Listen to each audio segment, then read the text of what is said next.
11 o'clock on this Monday night, June 30th, 2014 on a Monday night. It's time now for Water Magician PJ Wiggins, the late night report. Monday night, June 30th, 2014. Good evening, everybody. Our current conditions at 11 o'clock in North Massachusetts got a temperature of 73 degrees with fair skies, humidity 69%, wind speed 7 miles per barometer, 20 by 96 inches, 2.62 degrees of visibility, 10 miles. Alright, let's take a look at our radar scope. It shows a dam of rain showers off the coast of Massachusetts and off the Cape of the Islands here.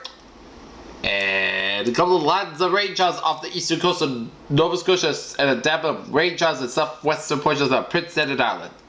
Some blob of rain showers in central and western portions of Quebec and the northeastern portions of Ontario and south central Ontario down through northwestern Minnesota down through North Dakota down to eastern Montana down through Manitoba, southern Saskatchewan, and eastern central Alberta.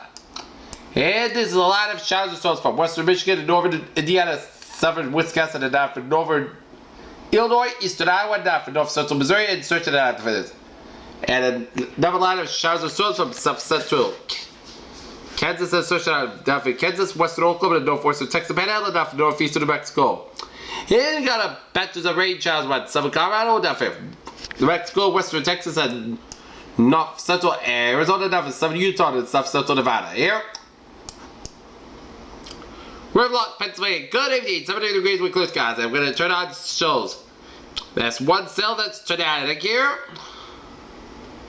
That's from Dana, Illinois, stretching out of Long Point, Illinois, and down from Newtown and Bud and Good Farm, Illinois. So those either there's be out of the alert.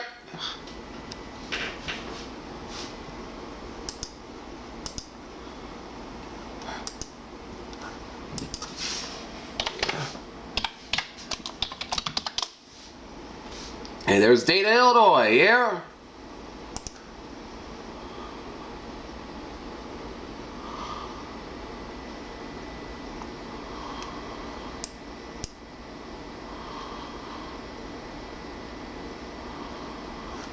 And it's on, and this could be a tornadic storm here.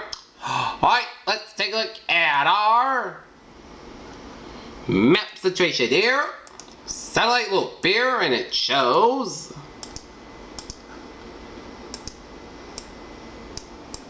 patchy clouds covering Northern New England and up in eastern New York and such up the Quebec and up in Ontario, and a patchy cloud of this. And a band of cloudiness covering much of the Great Lakes and stationed in southeast Minnesota down to Iowa and northern Missouri and stretching out of Kansas, eastern Colorado, western Oklahoma, western Texas, New Mexico, and after Mexico. And patchy clouds come some of Utah, northern Arizona, and after Nevada, and after north central California. And a patchy clouds cover the northeastern Wyoming, after the Dakotas, and Minnesota, and up to Montana, and up in the Ontario, stretching down up to Alberta, and after some Alaska, and after western portions of British Columbia, not to see. Alright, let's take a look at our map situation. A cold front from Utah, stretching it down through Colorado, Kansas, and stretching into Missouri, and a station front from Illinois, stretching in Wisconsin, and then the cold front continues up into Ontario. Well, it's clouds and warm front from Ontario, stretching into Quebec, and a pink front up into northern Ontario. And we got a station front from south central Manitoba, and down through Saskatchewan, and a station front off the Carolinas here. And a front bottom degree from down the Pacific coastline from Washington to down from California, down from northern Baja, Mexico. And another front bottom from eastern New Mexico, stretching to west central Texas and north central Mexico. High pressure in the Gulf of Mexico, while low pressure in the northeastern New Mexico, off the Florida coastline, and eastern Iowa, and northwestern Ontario here. 77 degrees at temperature in Boston, 82 in Washington, D.C., 75 in Atlanta, 76 in Miami, 82 in Brownsville, 88 in Dallas, Texas, 85 in Kansas City, 70 in Chicago, 75 in Minneapolis, 80 out in Salt Lake City, 75 in Denver, 96 in Albuquerque, 69 in Los Angeles, 71 in San Francisco, 76 in Seattle, and 68 in Great Falls, Montana.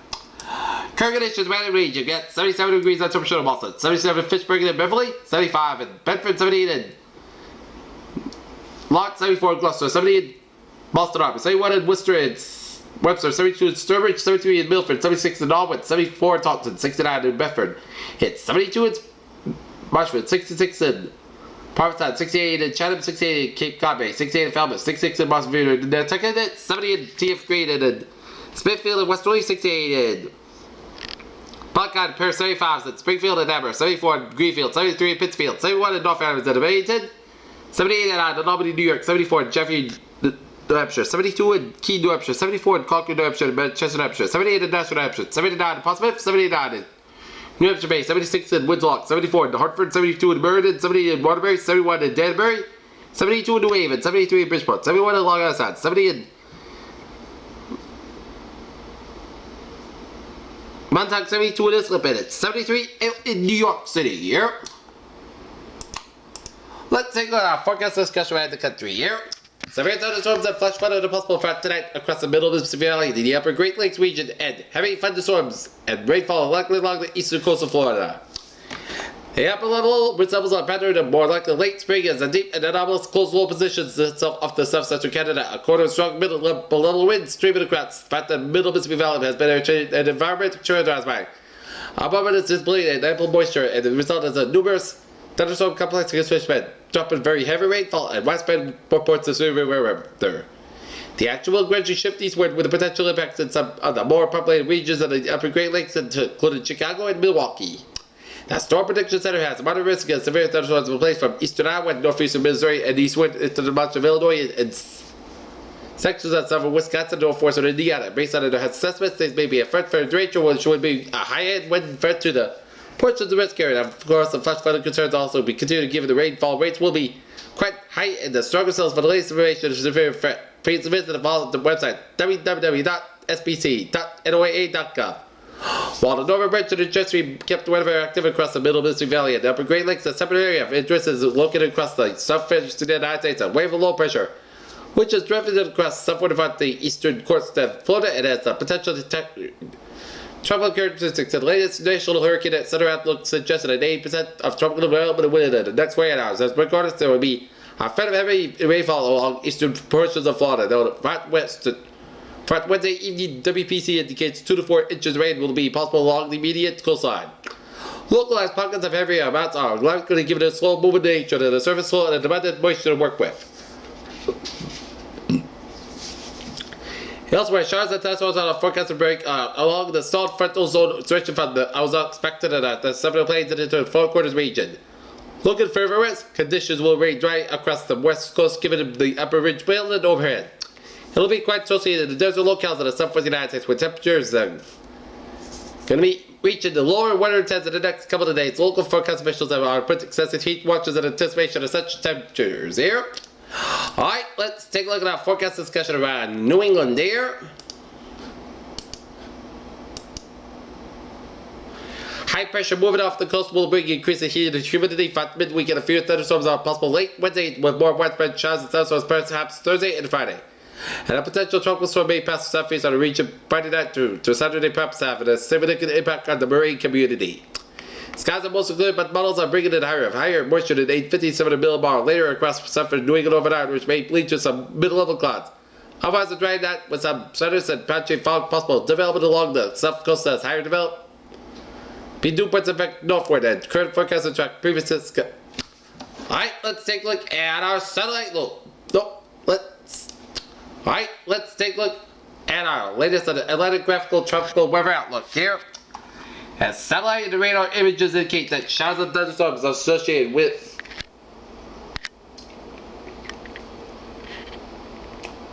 the low pressure area located at about 90 miles east of Vero Beach, Florida, have changed a little organization during the last few hours, and environmental conditions continue to be favorable for development. Only a slight increase in organization and persistence of thunderstorm activity will result in the formation of tropical depression. Lows moving southwest around 5 miles per hour, but expected to turn westward tonight and northward by Wednesday when it will be near the east in Florida.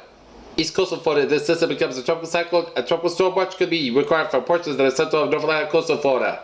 A turn toward the northeast due to the southeast of the United States coast expected by Thursday. Formation chance for 4 hours, high 80%, and formation chance for 5 days, high 80%. And looking at models of this storm, which is going to be Tropical Storm Arthur, it's going to be like this, and then go for North Carolina and switch to the southeast, which means we will get some rain, some wind, either Friday or Saturday. But it's too early it's early in the forecast, so we'll keep you posted there. Meanwhile, for tomorrow's highs, here we are gonna see the first day of July of 2014. We're gonna start out on the muggy and humid side and sunny sky with a high about 89 for Boston, 87 for Worcester tomorrow, 87 in Hartford and in New York City, 91 up in Albany, 91 in Concord, and 89 in Rutland, and we will see 87 in Portland, Maine. So, forecast of high for the range for tomorrow, 87 to 91 degrees there. Alright, let's take a look at ours. On out a view outside, and it shows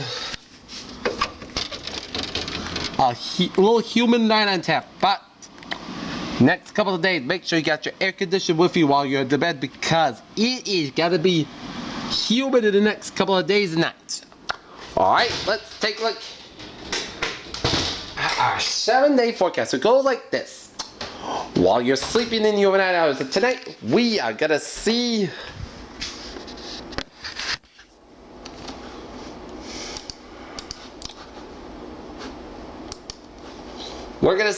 patch of fog after 4 a.m. Otherwise, most of the skies overnight tonight will lower at 66 degrees. Southwest with about 7 miles per hour. For Tuesday, patch of fog before 7 a.m. Otherwise, most of the skies either 88 degrees. Southwest with about 6 to 14 miles per hour. Tuesday night, patch of fog after 2 a.m. Otherwise, most of the skies low at 69 degrees. Southwest about 8 to 11 miles per hour. For Wednesday, patch of fog before 8 a.m. Otherwise, most of the skies either 91 degrees. Southwest about 9 to 11 miles per hour. 23 miles per hour. Wednesday night, slight chance of showers and thunderstorms before 2 a.m. Then a slight chance of showers and thunderstorms after 3 a.m. Patch of fog after 5 a.m. Otherwise, most of the skies low at 71 degrees. Southwest about 6 to 9 miles per hour. Chance of precipitation is 20%. Thursday, chance of showers and thunderstorms. Patch of fog before 8 a.m. Otherwise, most of the skies are high 84 degrees. Chance of precipitation is 40%. Thursday night, chance of showers, the showers likely possibly a thunderstorm after 3 a.m. Otherwise, patch of fog after 3 a.m. Otherwise, most of the skies low at 69 degrees. Chance of precipitation is 60%. Independence Day, showers are likely possibly a thunderstorm, patch of fog before 8 a.m. Otherwise, skies high 80 degrees. Chance of precipitation is 70%. Friday night, showers likely, most skies low at 61 degrees. Chance of precipitation is 6%. For Saturday, patch skies high 77 degrees. Saturday night, most skies low at 58 degrees. Sunday, sunny skies high 82 degrees. Sunday night, most skies low at 61 degrees. On Monday, sunny skies high 83 degrees. Predators, what a phrase of the night. It's beautiful. Night on tap, a little humid. The Bear Channel News time is now 11:12 in the evening time, and it's time now for the traffic report here, and we're gonna turn on the traffic meter, and it shows 95 north, a little slow in the Foxborough stretch. But otherwise, you're gonna go on 95 from Rattleboro to 128 on both sides. 93 south, a little slow in the Somerville section. Around Assembly Square due to some road work on 93 south between exit 29 Sullivan Square and 26 level connector in Boston. So try to sell some extra in that area. And 93 north, a little slow due to some construction on the Wilmington stretch. And otherwise, 390, 395, 115 from 128 to the New Hampshire border. 495 is 115 from Amesbury all the way out to Wareham and Masspac Modified for Boston to Sturbridge. 95 and 24 Modified from 128 to the Rhode Island border, and Route 3 Modified from Weymouth, Danforth, Sagamore, and 195 Modified from East Providence all the way down through Wareham, and 140 Modified from Taunton to New Bedford, and 6 and 20 Modified around the Cape and the Islands, and 25 Modified from West Wareham to Buzzards Bay, and all the Rhode Island highways are modified except on eastbound Route 6 near Route 14 to Plainfield Street. An incident, so trust us next one, but otherwise you're good to go. P1's Hammer. Good night with a good president. Be see you tomorrow morning. Good night.